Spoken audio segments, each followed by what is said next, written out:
إن الحمد لله نحمده ونستعينه ونستغفره ونعوذ بالله من شرور أنفسنا ومن سيئات أعمالنا من يهده الله فلا مضل له ومن يضلل فلا هادي له وأشهد أن لا إله إلا الله وحده لا شريك له وأشهد أن محمدا عبده ورسوله أما بعد فإن خير الحديث كتاب الله وخير الهدي هدي محمد صلى الله عليه وعلى آله وسلم وشر الأمور محدثاتها وكل محدثة بدعة وكل بدعة ضلالة وكل ضلالة في النار.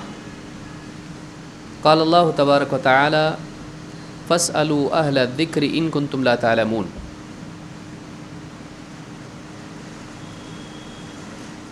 میرے محترم دینی بھائیوں، اللہ رب العالمین نے لا علمی کی صورت میں ایک مسلمان کو آزاد نہیں چھوڑا ہے، بلکہ اللہ تعالیٰ نے لا علمی کی صورت میں ایک مسلمان کو علماء سے جوڑا ہے۔ دنیا میں کوئی آدمی ایسا نہیں ہے جو ساری باتیں جانتا ہو، ہر انسان سے کچھ نہ کچھ چیزیں مخفی رہتی ہیں، اور کوئی چیز اگر وہ نہیں جانتا ہے اور وہ چیز اس کے لیے جاننا ضروری ہے، چاہے وہ عقیدے کا مسئلہ ہو، چاہے عبادات کا ہو، چاہے معاملات کا ہو، اس چیز کو جاننے کے لیے اللہ رب العالمین نے اس کے لیے آسان راستہ بتایا ہے، اور وہ یہ کہ وہ جاننے والے سے پوچھے۔ اللہ تعالیٰ نے فرمایا فَاسْأَلُوا أَهْلَ الذِّكْرِ إِن كُنتُمْ لَا تَعْلَمُونَ، اہل ذکر سے پوچھو اگر تم نہیں جانتے۔ اہل ذکر کون ہیں؟ جن کے پاس اللہ تعالیٰ کی کتاب کا علم ہے، جن کے پاس وحی کا علم ہے، اللہ کی طرف سے جو علم آیا ہے اس علم کے حاملین اہل ذکر ہیں۔ پہلے اہل کتاب میں سے ایسے لوگ تھے، اور آج نبی اکرم صلی اللہ علیہ وسلم کی نبوت اور رسالت کے بعد، قرآن کے نزول کے بعد، مسلمان علماء اس کے مصداق ہیں، کیونکہ قرآن اللہ تعالیٰ کا ذکر ہے، اللہ کی طرف سے آنے والی نصیحت ہے۔ اِنَّا نَحْنُ نَزَّلْنَا الذِّكْرَ وَإِنَّا لَهُ لَحَافِظُونَ، ہم نے ہی اس ذکر کو، نصیحت کو نازل کیا ہے، اور ہم ہی اس کے محافظ ہیں۔ یا جیسے اللہ نے فرمایا فَاسْعَوْا إِلَى ذِكْرِ اللَّهِ وَذَرُوا الْبَيْعَ، لب کو جلدی کرو، پہنچو اللہ کے ذکر کی طرف جمعہ کے دن، اور تجارت چھوڑ دو۔ وَذَرُوا الْبَيْعَ، اپنا بیچنا، اپنا تجارت کرنا اس کو چھوڑ دو۔ تو ذکر یہاں پر کیا ہے؟ نبی صلی اللہ علیہ وسلم کا خطبہ۔ تو چاہے اللہ کا کلام ہو یا نبوی نصیحت ہو، اللہ کی واضح و نصیحت یا رسول اکرم صلی اللہ علیہ وسلم کی نصیحت، اللہ تعالیٰ نے اس کو ذکر کہا ہے۔ تو اس علم کے حاملین سے رجوع کرنا انسان کے لیے عقل مندی بھی ہے اور اس کے لیے لازم بھی ہے۔ اگر ان کی بجائے کسی اور سے پوچھتا ہے، گمراہ ہوگا۔ وہ لوگ جو عقل کی بنیاد پر جواب دیتے ہیں، ادھورے علم کی بنیاد پر استنباط کر کے فیصلے کرتے ہیں، ایسے لوگوں سے اگر آدمی دین کی باتیں پوچھے گا، وہ عقل سے جواب دیں گے، ادھورے علم کے ساتھ جواب دیں گے، خود بھی گمراہ ہوں گے، اس کو بھی گمراہ کریں گے۔ لیکن اگر ان لوگوں سے پوچھتا ہے جن کے پاس قال اللہ قال رسول اللہ کا علم ہے، جو امت کے اجماع اور اختلاف کو جانتے ہیں، جو قرآن کی تفسیر اور نبی اکرم صلی اللہ علیہ وسلم کی احادیث کا علم رکھتے ہیں، جو اصول تفسیر جانتے ہیں، اصول حدیث جانتے ہیں، اصول فقہ جانتے ہیں کہ کیسے معنی لیے جاتے ہیں قرآن سے، حدیث سے، اور کون سی حدیث صحیح ہے، کون سی صحیح نہیں ہے، کون سی معتبر ہے، کون سی معتبر نہیں ہے، اگر یہ آدمی نہیں جانتا ہے تو ایسا آدمی یقینی طور پر غلط نتیجہ نکالے گا، غلط معنی لے گا، پھر وہ بدعات کو سنت بنا دے گا، پھر وہ قرآن کے بارے میں ایسی باتیں بولے گا جو اس کو لگتی ہے صحیح ہے لیکن صحیح نہیں ہے۔ لہٰذا ایک انسان کو اللہ رب العالمین نے لا علمی کی صورت میں آزاد نہیں چھوڑا ہے، بلکہ اللہ رب العالمین نے اس کو اہل علم کے ساتھ متعلق کیا ہے، ان کی طرف رہنمائی اس کی ہے، اور کہا فاسألوا اہل الذکر ان کنتم لا تعلمون، جاننے والوں سے پوچھو اگر تم کو نہیں معلوم۔ لیکن جاننے والوں سے پوچھنا اس کے بھی آداب ہیں۔ ایک آدمی اس کو پوچھنا آئے، اس کا بھی ایک علم ہے۔ کیوں صحیح طور پہ پوچھنا ضروری ہے؟ آدمی اگر پوچھنے میں غلطی کریں، غلط طور پر سوال بنائیں، تو سننے والا عالم ہی کیوں نہ ہو، اس کے سامنے اگر غلط معلومات جائے گی، غلط انداز سے پوچھا جائے گا، وہ اسی بنیاد پر جواب دے گا اور غلط جواب ملے گا۔ غلطی اس کی نہیں ہوگی، جواب دینے والے کی، جیسا پوچھا ویسے بتایا، غلطی سوال کرنے والے کی ہوگی۔ کیوں؟ اس نے سلیقے سے نہیں پوچھا۔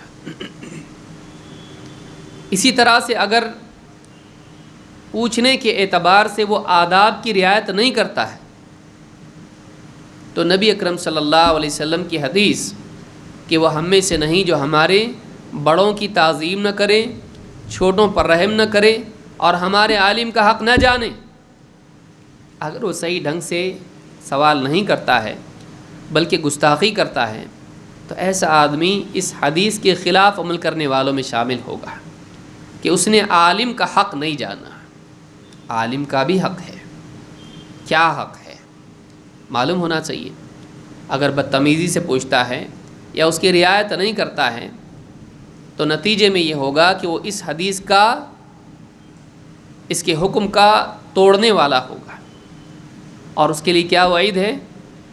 وہ ہم میں سے نہیں ہے، وہ ہم میں سے نہیں ہے، لیس منا، وہ ہم میں سے نہیں، یہ ڈانٹ کا کلمہ ہے۔ لہٰذا انسان کو یہ جاننا ضروری ہے کہ وہ علماء سے کیسے پوچھے، ان کے ادب کی رعایت کے اعتبار سے ہو یا صحیح جواب پانے کے اعتبار سے ہو، یہ دونوں چیزیں ضروری ہیں۔ اس کے علاوہ بھی بہت سارے پہلو ہیں کہ کیوں انسان اس کو سیکھے۔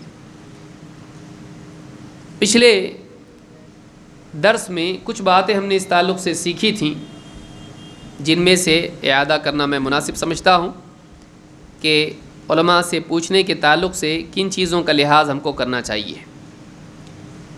ان میں پہلی چیز تھی کہ سوال پوچھنا بھی ضروری ہے، اس کے لیے سیکھنا بھی ضروری ہے، جیسے میں نے ابھی بتایا۔ نمبر ایک، علماء کا ادب و احترام ضروری ہے، اور علماء کا ہم پر حق ہوتا ہے۔ یہ نہیں کہ ہم اپنا حق علماء پر جانیں، بتا رہے نہیں، بتانا چاہیے، تو ہم بعض اوقات علماء کو اپنا غلام سمجھ لیتے ہیں۔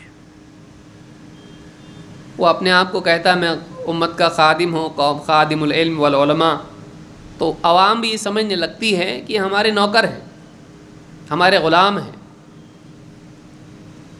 تو یہ چیز غلط ہے۔ آدمی علماء کو، علماء کا ماتحت ہو، علماء کو اپنا ماتحت نہ بنائے۔ دو، اہل حق سے اور بڑے علماء سے پوچھنا چاہیے، اہل باطل سے، اہل بدعت سے نہیں پوچھنا چاہیے۔ ایسے لوگوں سے رجوع نہیں کرنا چاہیے جن کا عقیدہ اور منہج صحیح نہ ہو، اور مسائل کی سنگینی کے اعتبار سے بھی ان لوگوں سے پوچھنا چاہیے جو اس سوال کے اہل ہیں۔ چھوٹا موٹا مسئلہ ہے بھائی، پیشاب پاخانے کے مسائل ہیں، موٹے موٹے مسائل ہیں، عموماً ہر آدمی جانتا ہے، علماء بعض اوقات غیر عالم بھی جانتا ہے، ٹھیک ہے، لیکن بڑے مسائل، سیاسی مسائل ہیں یا تکفیر کا مسئلہ ہے، فلاں چیز سے آدمی کافر ہوتا نہیں ہوتا، فلاں پہ حکم لگائیں کہ نہیں لگائیں، اس کی جنازے کی نماز پڑھنا کہ نہیں پڑھنا، نکاح باقی کہ ٹوٹ گیا۔ بعض اوقات یہ بہت سنگین مسائل ہوتے ہیں، ان کو ہر آدمی سے نہیں پوچھا جا سکتا ہے جو بے احتیاط ہو، گہرائی سے ایک اور دوسری چیز کے درمیان، ایک اور دوسرے شخص کے درمیان فرق نہیں کر سکتا۔ ایسے مسائل کو ان علماء سے پوچھنا چاہیے جو گہرائی کے ساتھ علم رکھتے ہیں اور تجربہ کار ہیں، اور عمر بھی اس کا ایک یعنی رکن ہے تجربے کا، عمر کے ساتھ بھی تجربہ آتا ہے۔ جن کی زندگیاں اس میں گئی، آدمی ان سے پوچھے کہ اس مسئلے میں ہم کو کیا کرنا چاہیے، اس کا حل کیا ہے۔ تو تجربہ بھی ایک بہت بڑی چیز ہے۔ تو عمر دراز علماء جو گہرا علم رکھتے ہیں، تجربہ رکھتے ہیں، جنہوں نے زندگی کے اونچ نیچ دیکھے ہیں۔ شادی ہوئی نہیں ہے، ایسا عالم کہ ابھی بھی فارغ ہو کے آیا، اس کو گھر گرہستی کے مسائل پوچھ رہا ہے، ساس بہو اور یہ سارے مسائل اس کو خود کو نہیں معلوم ہے۔ ہو سکتا ہے معلوم ہو، لیکن زیادہ تر معلوم نہیں ہوتا ہے، تجربہ نہیں ہوتا ہے۔ عمر دراز عالم جس نے یہ زندگی دیکھی ہے، دھوپ چھاؤں دیکھی زندگی میں، وہ زیادہ اچھے سے رہنمائی کر سکتا ہے۔ تو جتنا زیادہ سنگین مسئلہ ہے اتنا زیادہ گہرے علم والے سے پوچھنا چاہیے، یہ دوسری چیز۔ نمبر 3، اہل رائے سے، اہل بدعت سے پوچھنے سے بچے۔ اہل رائے کون ہیں؟ جو اپنی عقل سے جواب دیتے ہیں۔ اہل بدعت کون ہیں؟ جو بدعت کی دعوت دیتے ہیں، جو سنت سے ہٹ کے چلتے ہیں، منمانی سے کچھ بھی فتوے اور مسئلے نکالتے ہیں اور اس کو دین بنا لیتے ہیں۔ ان سے دور رہیں، چاہے ان کی بات میں لذت ہو۔ بات کی لذت اصل نہیں ہوتی ہے، صحت اصل ہوتی ہے۔ لذت سے زیادہ اہم چیز صحت ہے۔ بہت سارے کھانے، اب سمجھے گا آپ کو، کھانے کیسے ہوتے ہیں؟ بہت لذیذ ہوتے ہیں۔ ڈاکٹر کیا بولتا ہے؟ جنک فوڈ ہے یہ کیا ہے؟ جنک فوڈ، کھاؤ گے نقصان ہوگا۔ لیکن ڈاکٹر صاحب کھانے میں بڑا اچھا لگتا ہے، اسی لیے تو بول رہا ہوں۔ وہ اچھا ہے نہیں اس لیے لذیذ بنایا اس کو، ورنہ کون کھائے گا؟ وہ گھٹیا ہے۔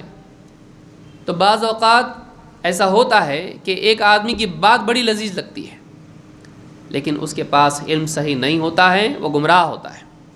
دھوکے میں نہیں آنا چاہیے۔ چوتھی چیز، کم علم سے نہیں پوچھنا۔ ہے حق پر، صحیح آدمی ہے، متقی پرہیزگار ہے، اس کی داڑھی کی لمبائی مت دیکھو، داڑھی اتنی لمبی ہے سب معلوم ہوگا، مولوی صاحب کی تو اتنی ہے، اس کی اتنی بڑی ہے، اس کو زیادہ معلوم ہونا چاہیے؟ نہیں۔ پابندی سے نماز پڑھتا ہے، روزہ رکھتا ہے، تلاوت کرتا ہے، سب کچھ کرتا ہے، ضروری نہیں کہ اس کو زیادہ گہرائی کے ساتھ علم بھی ہو۔ ایک آدمی عبادت گزار ہوتا ہے، علم والا نہیں ہوتا ہے۔ تو کم علم سے نہ پوچھا جائے، بلکہ اس سے پوچھا جائے جس کو اس مسئلے کا علم ہو، جس کے بارے میں ہم کو معلوم ہے کہ یہ جانتا ہے، ایسے لوگوں سے پوچھنا چاہیے۔ اسی طرح سے پانچویں چیز، حق معلوم کرنے کی نیت سے پوچھنا۔ یہ نہیں کہ آدمی راستہ نکالنے کے لیے پوچھے، بلکہ جو جواب ہے وہ بتائیے، حلال ہے تو حلال، حرام ہے تو حرام۔ تو انسان کی طلب، اس کی نیت حق معلوم کرنے کی ہو۔ نمبر 6، علماء سے ایسا سوال نہیں پوچھنا چاہیے اور ایسی نیت سے نہیں پوچھنا چاہیے کہ ہم ان کی لا علمی لوگوں میں ظاہر کریں اور اپنا عقل مند ہونا، جینیس ہونا لوگوں کو بتائیں کہ دیکھو میں نے ایسا سوال پوچھا، اتنے بڑے عالم نے بھی جواب نہیں دیا، کہا مجھ کو نہیں معلوم۔ اپنے پاس ایسے سوال ہوتے ہیں۔ تو اپنا علم بتانے کے لیے عالم کا لا علم ہونا بتانے کے لیے سوال پوچھنا اچھی بات نہیں ہے۔ آدمی بعض اوقات ایک دور کی کوئی کتاب میں کوئی بات پڑھ لیتا ہے، اس کو لگتا ہے شاید زیادہ لوگوں کو معلوم نہیں ہوگا، اب ہر عالم سے پوچھنا شروع کرتا ہے۔ عوام میں عالم ہوتا ہے، میں پڑھنے میں تو نہیں آئی یہ حدیث، یا یہ مسئلہ میں نے کبھی پڑھا نہیں، یا فلاں صحابی کا ان کے بیٹے کا نام کیا تھا۔ تو اب اس کو عالم کو مستحضر نہیں ہے، ہزاروں چیزیں ہیں، لاکھوں چیزیں ہیں، آج کوئی پڑھی، کل کچھ پڑھا، سالوں پہلے کچھ پڑھا تھا، یاد رہتا نہیں۔ جو چیز زیادہ استعمال میں نہیں آتی ہے وہ دھندلی ہو جاتی ہے۔ تو وہ عالم ہے، عالم الغیب نہیں ہے نا، دین کا عالم ہے، وہ ساری چیزوں کا عالم نہیں ہے. ایسی چیزیں آدمی پوچھتا ہے، عالم بولتا ہے نہیں یاد مجھ کو یا نہیں معلوم مجھ کو. Collar tight. دیکھو اپنے پاس اپنے سوال کا جواب عالم بھی نہیں دیتے ہیں تو کون بڑا ناچیز. تو یہ جو ہے یہ بیماری ہے، یہ نہیں ہونا چاہیے. اسی طرح سے حقائق چھپا کر مسئلہ پوچھنا، ادھوری بات بیان کرنا. اگر کسی آدمی نے مجھ کو مارا تو میں بدلہ لے سکتا ہوں کیا؟ عالم بول رہے قرآن میں تو ہے کہ ہاں بدلہ لے سکتے ہیں، لیکن اتنا ہی جتنا اس نے کیا ہے. حالانکہ یہ نہیں بتا رہا میں نے پہلے مارا اس کو. پہلے کس نے مارا ہے؟ میں نے. تو بدلہ تو اس نے لیا ہے، میرے مارنے کی وجہ سے اس نے میری پٹائی کی ہے. تو بعض اوقات آدمی کیا کرتا ہے، آدھی بات بیان کرتا ہے، آدھی بات بیان کر کے اپنے حق میں فیصلہ لیتا ہے اور لوگوں میں بتاتا ہے کہ میں نے فلاں عالم سے پوچھا. اس کی کوئی حیثیت نہیں ہے. کسی عالم سے ادھوری معلومات کی بنیاد پر فتویٰ لیتا ہے. اور ریکارڈنگ تو ویسے آج بہت آسان ہو گئی ہے، سب کو سناتا پھرتا ہے. میں نے ان سے پوچھا، انہوں نے کہا ایسا ہے، کر سکتے ایسا. تو ادھوری معلومات بتا کر عالم سے سوال پوچھ کے جواب اپنی خواہش کے مطابق لینا حرام ہے، جائز نہیں ہے. اسی طرح سے اسی میں مطلب یہ بھی آتا ہے کہ آدمی ایسے انداز میں بیان کرے کہ دیکھنے والے کو لگے کہ یہی مظلوم ہے، کہ سب تو اس نے فتنہ کیا ہے، فساد کیا ہے، بگاڑ کیا ہے، نقصان کیا ہے، اور ذکر کر رہا ہے، اللہ سے دعا کر رہا ہے عالم کے ساتھ بیٹھ کے دونوں کے جھگڑے میں. عالم دیکھ رہا ہے یہ آدمی کتنا نرم دکھتا ہے، بیچارہ غریب آدمی ہے، اور یہ آدمی غصے میں بیٹھا ہوا ہے. حالانکہ وہ صحیح ہے، اس کو غصہ اس لیے آ رہا ہے کہ ناٹک کر رہا ہے. اب عالم دیکھ رہا ہے آپ کیوں غصہ ہو رہے ہیں، اس بیچارہ رو رہے ہیں. وہ بولا عالم صاحب یہ مگرمچھ کے آنسو ہیں، یہ آدمی جھوٹا ہے. تو بعض اوقات آدمی اپنے معاملے کو اچھا کر کے پیش کرتا ہے. اور ایسے لوگ ہوتے ہیں کہ کرمنل ہوتے ہیں لیکن پریزنٹیشن ایک دم ٹاپ لیول کا ہوتا ہے. ایسا ہوتا ہے جیسے کوئی آدمی دیکھ کے اس پہ ترس کھائے کہ آدمی واقعی یہ مظلوم ہی ہے. تو ایسا بھی نہیں ہونا چاہیے کہ ایک انسان اپنے قول سے یا اپنے انداز سے ایسا معاملہ بنا کے پیش کریں کہ فیصلہ اس کے حق میں آئے. نہیں، حرام ہے. تو یہ کچھ باتیں ہم نے پچھلے درس میں دیکھی تھی. اس سے آگے ہم اب بڑھتے ہیں اور کچھ اور معاملات اس میں دیکھتے ہیں. اور یہ بہت اہم عنوان ہے اس لیے کہ اس میں سارے ہمارے عیوب ہیں. یعنی ہم لوگ جو پوچھتے ہیں علماء سے کہاں کہاں غلطی کرتے ہیں. کہیں ایسا نہ ہو کہ آدمی زندگی بھر غلطی کرتا رہے اور ایک عالم اس کی بات سن کے کہے بیوقوف آدمی ہے، اور یہ سمجھتا ہو کہ میں نے بہت عقل مند بات کی، کیونکہ اس کو معلوم نہیں کہ میں جو کر رہا ہوں وہ غلط ہے. بعض اوقات آدمی اپنے عمل کو صحیح سمجھ رہا ہوتا ہے، اس کو احساس نہیں ہوتا ہے کہ میں غلط کر رہا ہوں، اور جاننے والوں کے درمیان معلوم ہوتا ہے کہ نادان، اس کو نہیں معلوم ہے ابھی. تو اس سے نکلنا ضروری ہے، اس جہالت سے نکلنا ضروری ہے. نمبر 8 جو پچھلے ہی مسئلے کی فرع کہیں یا اس سے متعلق مسئلہ ہے، علماء کے فتووں میں سے خواہش کے مطابق سہولت چننے کی برائی. بعض اوقات آدمی کیا کرتا ہے، ایک عالم سے پوچھا بول صاحب وہ کیا ہے، جائز تو نہیں لگ رہا ہے، ٹھیک ہے، دوسرے عالم کو فون کرتا. کیوں؟ چاہتا ہے کہ وہ جائز ہو جائے. اب 1 2 3 4 عالم سے پوچھا، اب دیکھا کہ کوئی نہ کوئی تو ملے گا جو میرے حق میں فیصلہ دے گا. دیا اس نے. اب یہ 3 4 5 10 ڈراپ کر دیتا ہے، اس کا فتویٰ لے لیتا ہے. وجہ یہ نہیں ہے کہ واقعی اس کا فتویٰ مدلل ہے. ٹھیک ہے، اگر ایک آدمی 10 عالموں سے پوچھے اور ان میں کوئی آدمی اس کی ضرورت کے مطابق اس کے فیور میں فیصلہ دے لیکن وہ مدلل ہو اور صحیح بات ہو، اس میں کوئی حرج نہیں. آگے اس کے بارے میں اور بھی آئے گا انشاءاللہ سہولت کے تعلق سے. لیکن اس کی خواہش کی بنیاد پر وہ چنے، یہ نہیں دیکھ رہا ہے کہ کس کی دلیل زیادہ مضبوط ہے. کیا دیکھ رہا ہے؟ کس کا جواب زیادہ ٹیسٹی ہے، کس کا جواب زیادہ فیوریبل ہے، کس کا جواب میرے حق میں زیادہ مفید ہے، کون حلال کر رہا ہے. اگر نیت یہ ہے تو یہ جائز نہیں ہے. سوال پوچھنے کی نیت پر ہی یہ غلطی کر رہا ہے، اور پھر اس کو قبول کر کے اس پہ عمل کرے گا، گناہ گار ہوگا. سلیمان التیمی کہتے ہیں ان اخذت برخصت کل عالم اجتمع فیک الشر کلہ، اگر تو ہر عالم سے پوچھتا پھرے اور اس کے فتووں میں سے آسانی آسانی آسانی آسانی لیتا پھرے تو تیرے اندر ساری دنیا بھر کا شر جمع ہو گیا. کیا مطلب؟ اگر تیرا مزاج یہ ہے کہ تو سارے علماء سے سہولت کی باتیں جمع کرتا ہے، فلاں صاحب حلال کہتے ہیں، اور جب یہ حلال ہے، حلال ہے، ٹھیک ہے، باقی سب کو چھوڑ دیا. فلاں مسئلہ معلوم ہے کہ وہ اس کو حلال کرتا ہے، چیس حلال ہے، بولتا ہے چیس کھیل سکتے ہیں، لے لیا اس کو. تو ہر عالم سے ایک آدمی سہولت کے سوالات پوچھتا رہے اور اس کے فتوے کو اختیار کرے. کیسے؟ سہولت کی وجہ سے، اس کی دلیل سے اس کو کوئی مطلب نہیں ہے. یہ خواہش کی بنیاد پر علماء سے سہولتیں جمع کرتے پھریں. فتویٰ شاپنگ، جیسے آدمی جاتا ہے نا مال میں، آپ کے پاس ہی ملتا ہے، ہاں یہاں یہ اچھا مل رہا لے لو، یہاں یہ اچھا مل رہا لے لو. ہر دکان سے آدمی اپنی چیز لے، یہ حرام ہے. کیونکہ نیت اس میں کیا ہے؟ شریعت کی پیروی کی ہے؟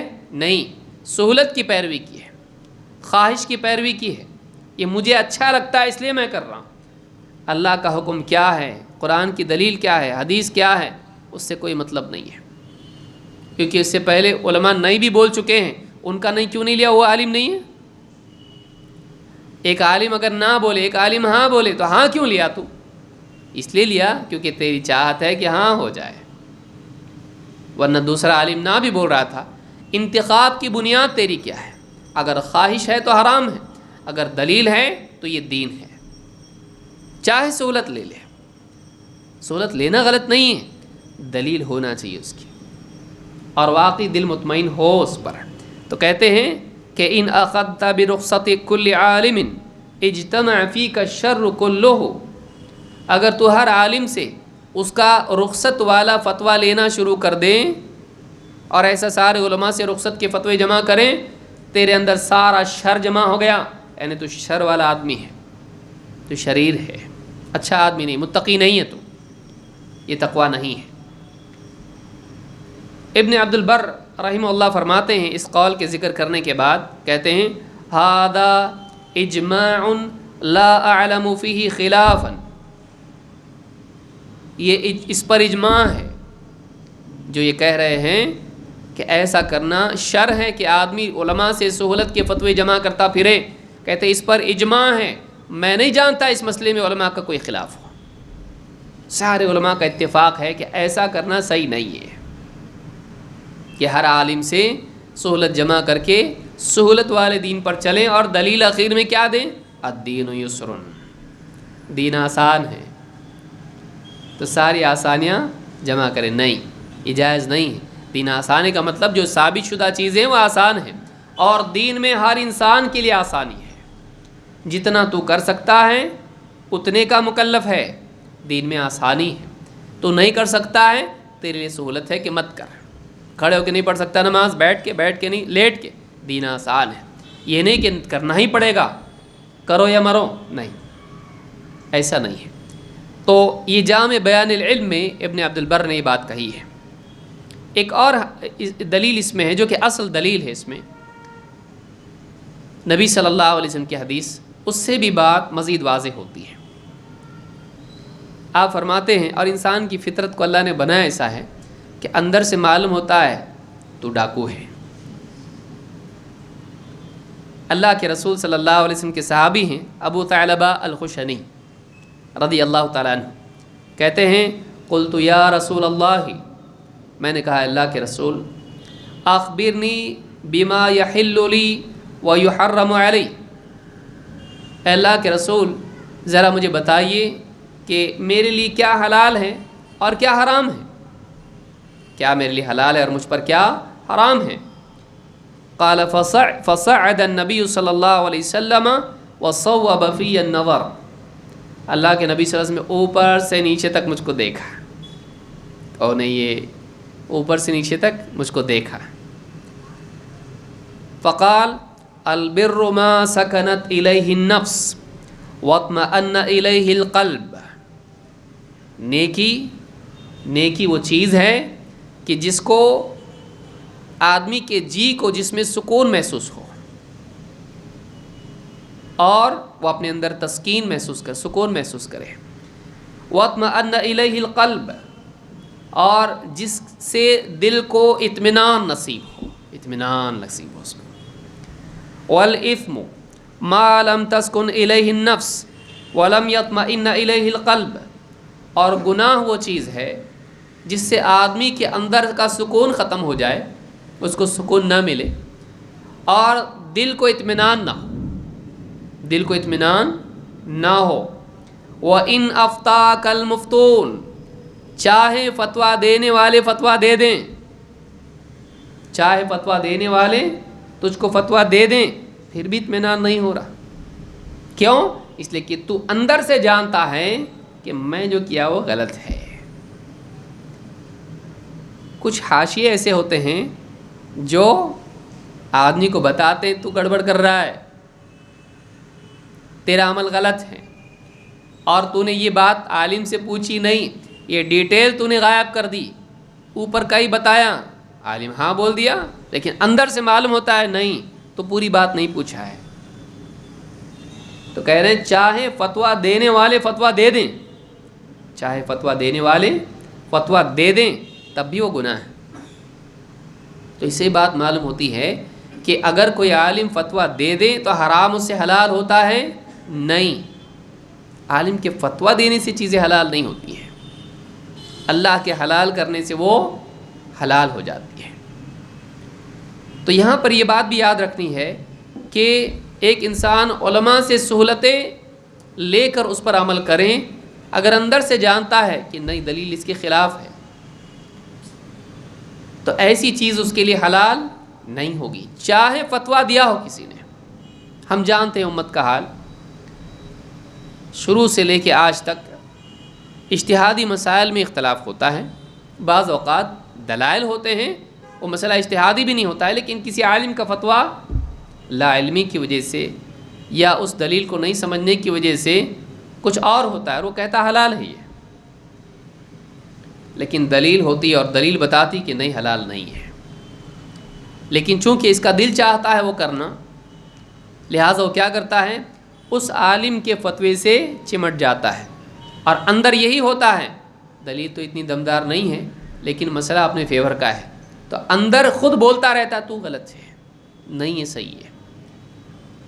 اس عالم کے فتوے کا بہانہ بنا کر یہ جیت نہیں سکتا ہے، اس عالم کے فتوے کا حوالہ دے کر یہ آدمی اپنے آپ کے لیے وہ حلال نہیں کر سکتا ہے. حرام حرام ہی رہے گا، غلط غلط ہی رہے گا. وَإِنْ أَفْتَاكَ الْمُفْتُونَ، چاہے فتویٰ دینے والے تجھ کو فتویٰ دے دیں. اس حدیث کو امام احمد نے اپنی مسند میں روایت کیا ہے.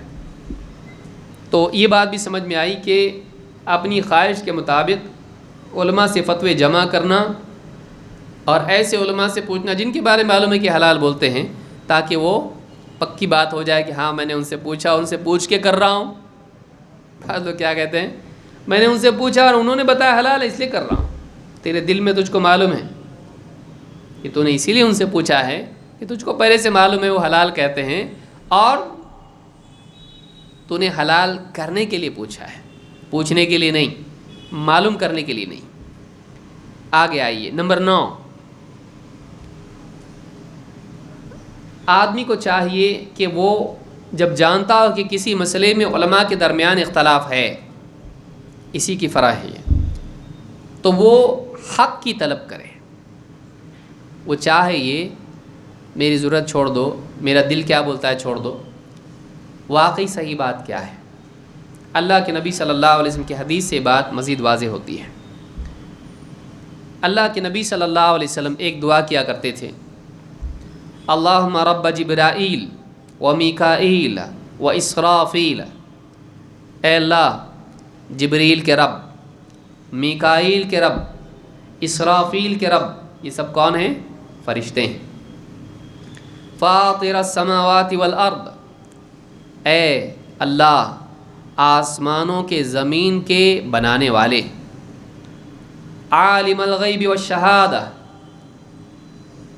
غیب چھپا ہوا، شہادہ ظاہر، ظاہر و باطن کے کھلے چھپے کے جاننے والے، انت تحکم بین عبادک فیما کانوا فیہ یختلفون، تو بندوں کے درمیان جن میں وہ اختلاف کر رہے ہیں تو ان کے درمیان فیصلہ کرنے والا ہے۔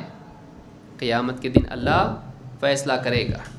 اب دعا کیا کر رہے ہیں دیکھیے، اصل فیصلہ کرنے والا کون ہے؟ اللہ۔ جو اختلاف چاہے عوام میں ہو یا علماء میں ہو، قوموں میں ہو، سب کے درمیان جو بھی اختلاف ہے، اس اختلاف کا فیصلہ کرنے والا کہ واقعی صحیح کیا ہے، کون ہے؟ اللہ ہے۔ اللہ ہی فیصلہ کرے گا صحیح کیا ہے۔ معلوم ہے کہ صحیح وہ ہے جو اللہ کے پاس، اللہ کے ہاں صحیح ہے۔ چاہے لوگ کچھ بھی کہیں، لوگوں کے بولنے سے صحیح ہو جاتا، اسی لیے دیکھنا چاہیے اللہ کے نزدیک کیا ہے، یہ صحیح ہے کہ غلط ہے۔ کہا انت تحکم بین عبادک فیما کانوا فیہ یختلفون، لوگ تیرے بندے جن چیزوں میں اختلاف کر رہے ہیں تو ان کا فیصلہ کرنے والا ہے، ان کے درمیان فیصلہ کرنے والا تو ہے۔ اہدنی، مجھے ہدایت دے، میری رہنمائی کر، اہدنی لما اختلف فیہ من الحق باذنک، جس چیز میں اختلاف ہے اپنی طرف سے، اپنے حکم سے تو میری رہنمائی اس میں کر حق کی طرف۔ اختلاف میں میری رہنمائی کہاں کر؟ حق کی طرف۔ یہ اختلاف سارا ہے، اس میں حق کیا ہے؟ اس اختلاف میں حق کیا ہے؟ اے اللہ تو میری رہنمائی کر۔ انک تہدی من تشاء الی صراط مستقیم، اے اللہ تو جسے چاہتا ہے صراط مستقیم پر گامزن کر دیتا ہے، صراط مستقیم کی طرف تو اسے ہدایت دے دیتا ہے۔ تو مجھے بتا، تو میری رہنمائی کر کہ اس اختلاف میں حق کیا ہے۔ معلوم ہے کہ انسان کی طلب کس چیز کی ہونا چاہیے؟ سہولت کیا ہے؟ ہاں نہیں، اس کی طلب کیا ہونی چاہیے؟ اس اختلاف میں واقعی حق کیا ہے، چاہے وہ میرے خلاف ہو، چاہے وہ میری چاہت اور خواہش کے خلاف ہو، میں حق چاہتا ہوں۔ حق پر چاہت، سہولت اور خواہش کو ترجیح نہیں دی جا سکتی ہے۔ حق سب سے قیمتی ہوتا ہے، چاہے وہ کڑوا کیوں نہ ہو، چاہے اس کے سننے میں تکلیف کیوں نہ ہو، حق حق ہوتا ہے۔ حق میں شروعات میں تکلیف ہوتی ہے، ہمیشہ کا سکون ہوتا ہے۔ باطل میں وقتی لذت ہوتی ہے، وقتی فائدہ ہوتا ہے اور ابدی سزا ہوتی ہے۔ باطل کبھی آدمی کے اندر سکون نہیں لاتا، اور ساری دوڑ کائے کے لیے؟ سکون ہی نہیں تو فائدہ کیا؟ سکون ہی نہیں اندر تو فائدہ کیا ہے؟ تو اصل سکون ہے اور حق ہی میں سکون ہے۔ اس حدیث کو امام مسلم نے اپنی صحیح میں روایت کیا ہے۔ نمبر 10، کیا یہ حرام ہے کہ ایک آدمی عالم سے سہولت مانگے؟ کیونکہ ابھی پچھلے مسائل میں جسے میں نے بتایا تھا، کیا یہ غلط ہے کہ ایک آدمی عالم سے پوچھے کہ میرے لیے سہولت ہے یا نہیں ہے؟ حرام نہیں ہے۔ اگر شریعت میں سہولت ہے تو دیجیے، ورنہ نہیں۔ اگر ایسی سہولت آدمی عالم سے پوچھ رہا ہے کہ میرے لیے شریعت میں کچھ سہولت ہے کیا، اگر ہے تو بتاؤ، نہیں ہے تو کوئی بات نہیں، تو ایسا پوچھنا غلط نہیں ہے۔ کوئی آدمی یہ نہ سمجھے کہ سہولت غلط ہوتی ہے، نہیں، اسلام میں سہولت ہے، لیکن وہ اسلام میں ہونا چاہیے، نہ کہ اپنے دل سے بنائے ہوئی ہے۔ مثال کے طور پہ ابن ام مکتوم صحابی ہیں، اور یہ مسجد نبوی کے مؤذن بھی رہتے تھے، بلکہ بعض مقامات پر، بعض مواقع پر اللہ کے نبی صلی اللہ علیہ وسلم نے ان کو اپنا قائم مقام امام بھی بنایا۔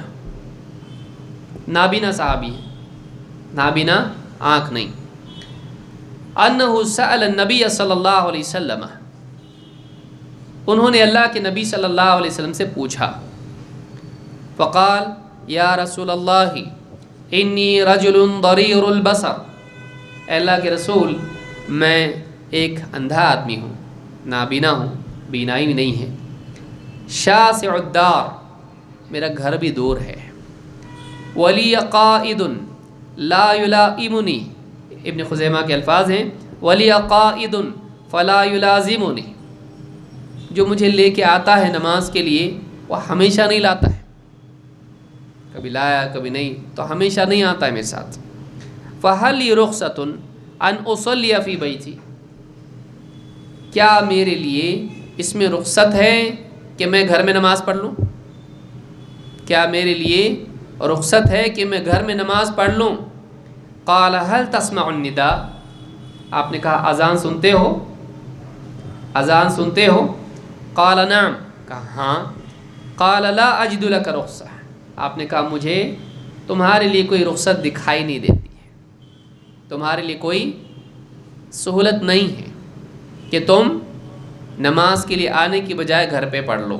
اس میں کئی باتیں ہیں، ایک تو یہ کہ نابینا ہونے کے باوجود آپ نے کیا کہا؟ رخصت نہیں۔ اگر اذان سنتے ہو تو لاؤڈ سپیکر والی نہیں، اگر رکاوٹیں ہٹا دی جائیں اور مسجد کی اذان گھر تک آتی ہے تو اس کے لیے لازم ہے کہ وہ مسجد جائے، الا یہ کہ کوئی عذر ہو، شرعی عذر ہو۔ اگر عذر نہیں ہے تو اس کے لیے مسجد جانا لازم ہے، یہی حق ہے۔ بعض علماء نے اس میں رخصت بتائی ہے کہ یہ لازم نہیں ہے، لیکن صحیح بات اور حق بات یہی ہے کہ جماعت سے نماز پڑھنا لازم ہے، فرض ہے، الا یہ کہ انسان کے پاس کوئی شرعی عذر ہو، بستر پہ پڑا ہے یا خطرہ ہے یا کچھ اس طرح کے مسائل ہیں، تو ایسے آدمی کے لیے گنجائش ہے، یا امام ہی ایسا ہے جو اسلام سے خارج ہو چکا ہے، کبھی ایسا بھی ہوتا ہے، تو ایسی صورت میں اس کے لیے گنجائش ہے، لیکن اگر ایسا نہیں ہے تو اس کے لیے جماعت لازم ہے۔ لیکن یہاں پہ صحابی کا سوال، جو اصل استدلال یہاں پر ہے وہ یہ کہ صحابی کیا پوچھ رہے ہیں کہ فہل لی رخصۃ، فہل لی رخصۃ، کیا میرے لیے رخصت ہے، کیا میرے لیے آسانی ہے کوئی کہ میں گھر میں پڑھ لیا کروں؟ تو کیا مانگ رہے ہیں؟ رخصت۔ آپ نے ان کو ڈانٹا نہیں کہ تم رخصت کیوں مانگ رہے ہو، آپ نے ڈانٹا نہیں، بلکہ آپ نے کہا کہ ایسا ہے، یعنی اگر اذان نہیں آتی ہوتی ان تک تو وہ کیا کرتے؟ آپ صلی اللہ علیہ وسلم، بظاہر یہی لگتا ہے کیونکہ شرط وہی ہے، تو آپ ان کو گنجائش دے دیتے ہیں، لیکن چونکہ اذان کی آواز آتی ہے تو آپ نے کہا کہ تمہارے لیے رخصت نہیں ہے، لا اجد لک رخصہ، میں تمہارے لیے کوئی رخصت اسلام میں نہیں پاتا۔ تو اس سے معلوم ہوا کہ اگر کوئی آدمی، اس کا کوئی مسئلہ ہے، وہ کسی عالم سے کہے کہ یہ میری تنگی ہے، یہ میرے مسائل ہیں، اسلام میں میرے لیے کوئی سہولت ہے کیا اس کے لیے؟ جیسے مثال کے طور پر ایک صحابی ہیں، جنگ میں تھے اور سر میں چوٹ آ گئی اور احتلام بھی ہو گیا۔ اب دوسرے جو لوگ تھے ساتھ میں سفر میں، ان سے پوچھا کہ میرے لیے کوئی رخصت ہے، یعنی غسل کرنا پڑے گا لیکن سر میں زخم ہے، تو سر اب رخصت اس میں کچھ ہے کہ غسل نہ کروں؟ انہوں نے کہا نہیں، تم کو غسل تو کرنا پڑے گا۔ دیکھیے یہ بھی ہے کہ انسان کو ایسے لوگوں سے پوچھنا چاہیے جن کو معلوم ہے، جن سے پوچھا ان کو اتنا ہی معلوم تھا احتلام، غسل، ان کو اس کے نیچے والا اور ایک مسئلہ معلوم نہیں تھا، احتلام لیکن سر میں چوٹ، سہولت، وہ نہیں معلوم تھا۔ اس لیے بعض لوگ کیا رہتے ہیں، ان کو کچھ مسائل اوپر اوپر کے معلوم رہتے ہیں، ان کے ضمنی مسائل نہیں معلوم ہوتے ہیں، اور یہ سمجھتے ہیں ہم کو معلوم ہے۔ آدمی عموماً جو آدھا علم رکھنے والا ہوتا ہے وہ عموماً یہ سمجھتا ہے مجھ کو معلوم ہے، تم کو نہیں معلوم، مجھ کو معلوم ہے، حالانکہ اس کو معلوم ہوتا ہے نہیں۔ جس کو زیادہ معلوم ہوتا ہے اس کا ذہن یہ بن جاتا ہے بھائی بہت ساری چیزیں ہوتی ہیں، مجھ کو پورا نہیں معلوم، لیکن جس کو کم معلوم ہوتا ہے اور کیا ہے، اتنا ہی ہے، تو کم علم ہے اسی لیے تو ایسا ہوا نا۔ تو انہوں نے پوچھا کہ میرے لیے کوئی سہولت ہے، رستہ ہے، کوئی سبیل ہے؟ کہا نہیں، غسل کرنا پڑے گا، تقوی کیے غسل، موت ہو گئی، موت ہو گئی، سر میں پانی زخم میں چلا، وہ جنگ میں لگا ہوا مارے بھائی، دروازے سے ٹکرا ہوا نہیں ہے، جنگ میں تلوار لگی ہوگی، اندر تک زخم ہوتا ہے، موت ہو گئی ان کی۔ اللہ کے نبی صلی اللہ علیہ وسلم کو جب یہ بات معلوم ہوئی، آپ نے کہا قتلوا قاتلہم اللہ، انہوں نے مار ڈالا اس کو، اللہ ان کو قتل کرے، اللہ تعالیٰ جو ہے ان کو ناکام کرے۔ آپ نے ڈانٹا اس کے اوپر، آپ نے کہا کہ کیوں انہوں نے پوچھا نہیں؟ اگر معلوم نہیں تھا، معلوم نہیں تھا تو پوچھ لیتے بھائی، اپنی طرف سے بول دیا، فتویٰ دے دیا۔ یہ حالت الگ ہے، عام حالات میں جنابت کے لیے غسل لازم ہے، کیا یہ عام حالت ہے؟ یہ عام حالت نہیں ہے، سر میں چوٹ لگی ہے، بعض اوقات آدمی کیا کرتا ہے، تو احترام تو غسل تو ہے نا، ہاں لیکن سر میں چوٹ لگی، یہ الگ کنڈیشن ہے، اس میں کیا الگ ہے؟ اسلام میں اس کے لیے الگ ہے۔ آپ نے کہا ان کے لیے کافی تھا کہ اس آدمی کے لیے کافی تھا کہ وہ سر چھوڑ دے اور باقی بدن دھو لیں، جتنا حصہ ہے اس کو چھوڑ دیں اور باقی حصہ اس پہ غسل کر لیں، جتنا دھو سکتا ہے اتنا دھو لے، جو چھوڑنا ہے چھوڑ دیں، یہ کافی تھا اس کے لیے۔ ابن ماجہ کی روایت ہے، بیہقی میں بھی روایت موجود ہے، اور شیخ البانی نے بھی اس کو یعنی شواہد کی بنیاد پر صحیح کہا ہے۔ تو آپ دیکھیں گے کہ یہاں پر بعض اوقات آدمی ادھورے علم کی بنیاد پر جواب دیتا ہے، ضمنی مسائل اس کے ہوتے ہیں جو اس کو معلوم نہیں ہوتا ہے۔ تو اس شخص نے پوچھا تھا میرے لیے کوئی رخصت ہے، انہوں نے کیا کہا؟ رخصت نہیں۔ بعض اوقات لوگوں کے لیے شریعت میں رخصت ہوتی ہے، لیکن بعض کم علم، متقی کم علم، تقوی والے نہیں چلتا، ایسا کرنا ہی پڑے گا، حرام، بعض چیزیں حرام نہیں ہوتی ہیں، ان کا چھوڑنا بہتر ہے، لیکن کیا کیا؟ کچی پیاز کھا سکتے ہیں کیا؟ حرام ہے، نہیں کھا سکتے، کیوں؟ اللہ کے نبی صلی اللہ علیہ وسلم کو پسند نہیں تھی،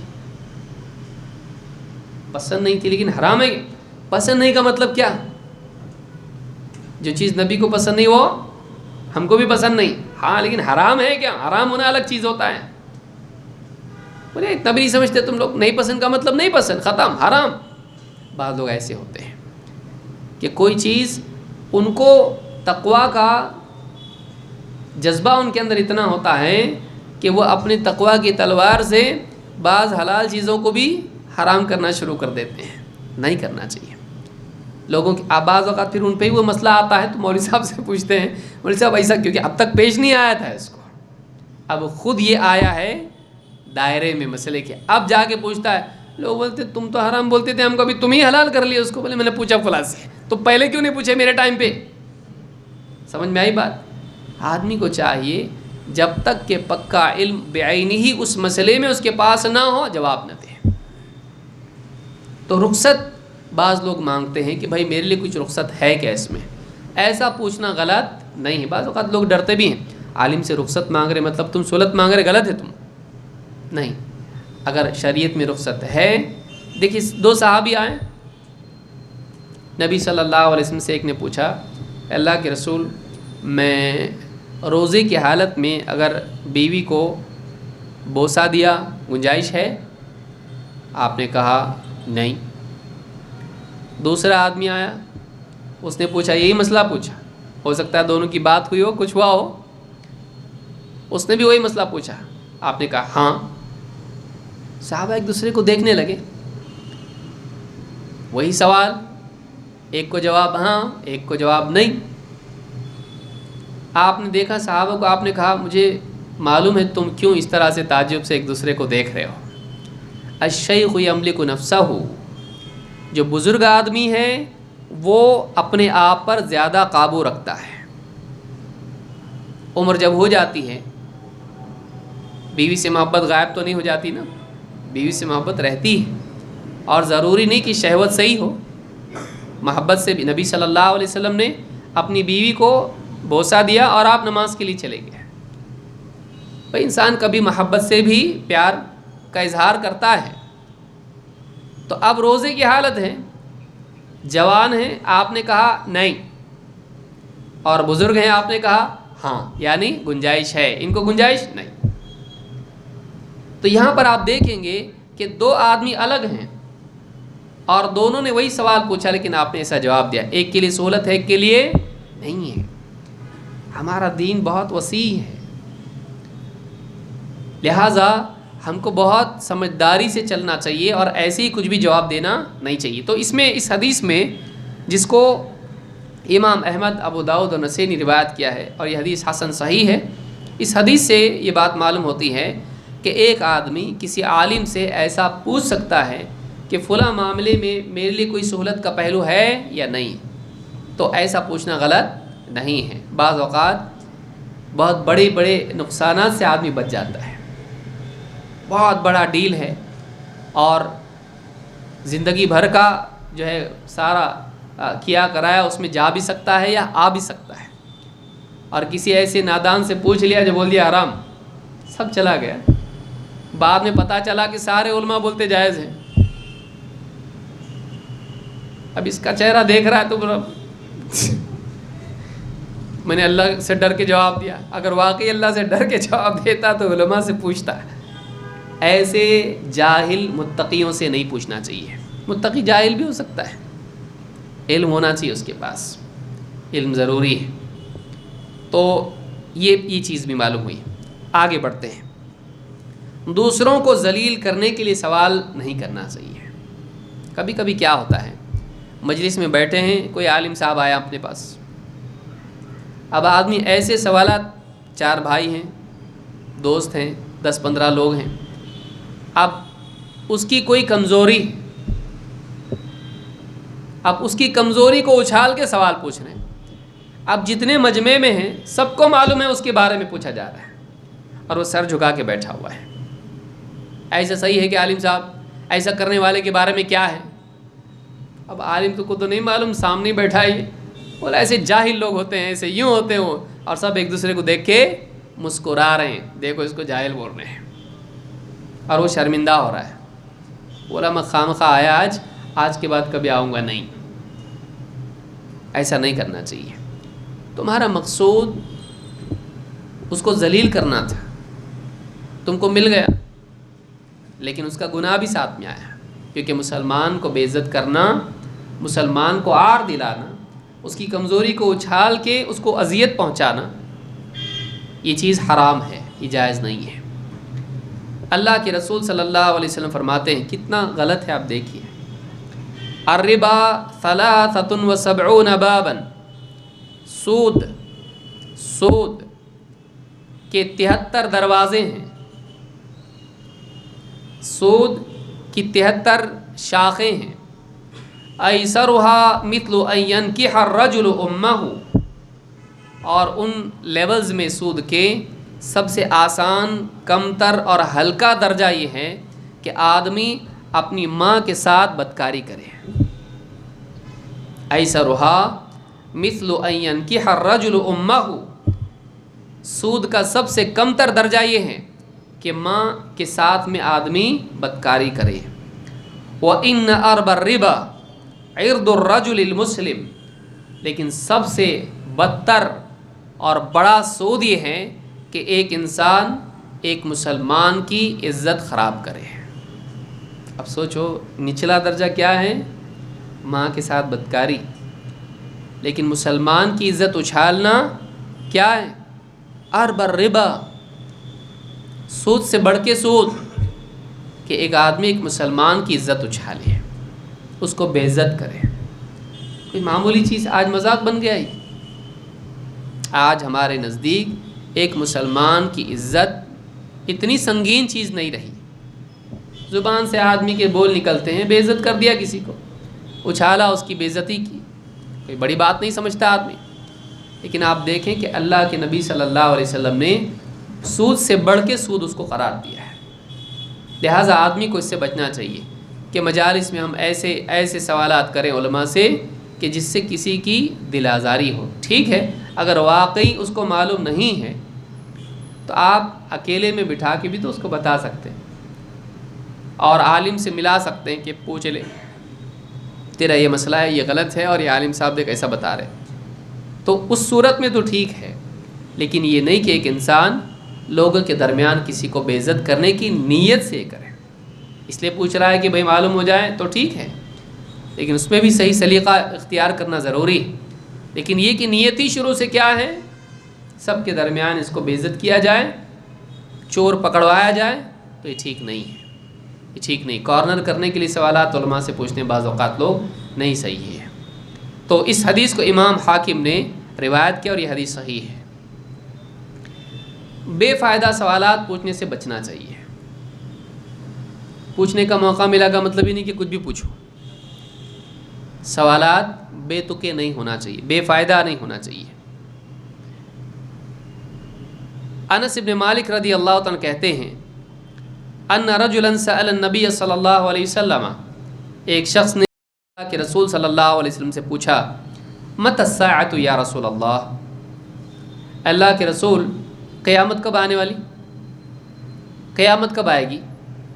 اللہ کے نبی صلی اللہ علیہ وسلم نے جواب نہیں دیا.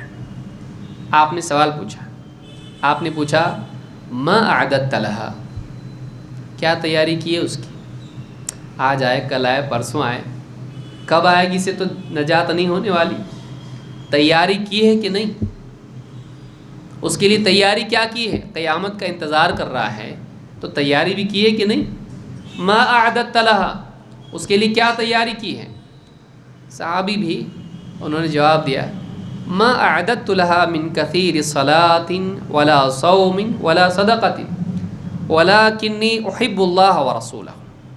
کہا کہ اللہ کے رسول میں بہت زیادہ نمازیں، روزے، صدقے کر کے اتنا جمع کیا ایسا تو نہیں ہے، لیکن اتنا بول سکتا ہوں کہ میں اللہ اور اس کے رسول سے محبت کرتا ہوں. بہت زیادہ نفل نمازیں میری، بہت زیادہ نفل روزے، بہت زیادہ نفل صدقات میرے ہوں، ایسا تو نہیں کیا میں، لیکن اتنا بول سکتا ہوں کہ میں اللہ اور اس کے رسول صلی اللہ علیہ وسلم سے محبت کرتا ہوں. آپ نے فرمایا انت مع من احببت، تو انہی کے ساتھ میں ہوگا جن سے تجھ کو محبت ہے، تو اسی کے ساتھ ہوگا جس سے تجھ کو محبت ہے. اس سے بھی معلوم ہوتا ہے کہ قلبی عمل بہت قیمتی ہوتا ہے. اللہ اور اس کے رسول سے محبت بہت بڑی چیز ہے. اس کا یہ مطلب نہیں کہ صحابی نے نماز پڑھتے تھے اور نہ روزے رکھتے تھے رمضان کے اور نہ زکوٰۃ دیتے تھے، یہ مطلب نہیں. یہ نوافل کی بات ہو رہی، اس لیے کثیر کہہ رہے ہیں، بہت زیادہ نہیں کیا ہوں میں نے. فرائض لمیٹڈ ہوتے ہیں، اس کو زیادہ نہیں کر سکتے آپ. یہ نوافل کی بات ہو رہی کہ بہت زیادہ نفل عبادتیں میں نہیں کرتا ہوں، فرائض جتنے اتنے ادا ہو جاتے ہیں بس، لیکن اندر کیا ہے، جو بھی کرتا ہوں اللہ اور اس کے رسول کی محبت کے ساتھ کرتا ہوں، نفرت کے ساتھ نہیں جیسا منافقین کرتے تھے. تو کہا کہ انت مع من احببت. آپ نے ڈیٹ بتائی، قیامت اتنی تاریخ کو آئے گی. آپ نے اس سوال ہی کو کیا کیا، ختم کر دیا. کیا پوچھ کر؟ کیا تیاری کیا ہے اس کی؟ کہ تو تاریخ پوچھ رہا ہے قیامت کے دن کی، کیا فائدہ اس سے؟ اگر معلوم بھی ہو گئی ڈیٹ اور تیاری نہیں رہی تو اصل کیا ہے، تیرا دھیان تاریخ پر نہیں ہونا چاہیے، تیاری پر ہونا چاہیے. یہاں آپ صلی اللہ علیہ وسلم نے کیا سمجھایا؟ آپ نے یہ سکھایا کہ تمہارا دھیان تاریخ پہ نہیں ہونا چاہیے، کبھی بھی آئے ہو. اگر تم ریڈی ہو اس کے لیے، تیاری تمہاری ہے ایمان و عمل کے اعتبار سے، چاہے کل آئے، آج آئے، کبھی بھی آئے، تم کامیاب ہو جاؤ گے. اصل تو کامیاب ہونا ہے. ڈیٹ جان کے کرو گے کیا؟ ڈیٹ جان کے، تاریخ جان کے کرو گے کیا؟ تو ایسے سوال نہیں پوچھنا چاہیے جن میں کوئی فائدہ واقعی نہیں ہے. اگر اس میں فائدہ ہوتا تو آپ واقعی بتاتے ہیں. مالک ابن انس رضی اللہ عنہ کہتے ہیں